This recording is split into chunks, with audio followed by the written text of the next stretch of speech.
दिलवा के बात हमसे कहलो न जाला, धरिया कबारी में ता देह सिहराला।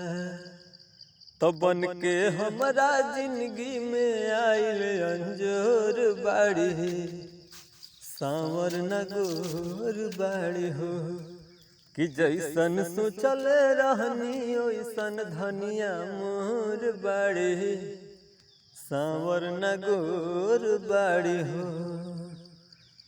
बड़ा नीक लागेला बला मुझे के बोलिया, जब से ले आई बड़ा अपन घर डोलिया।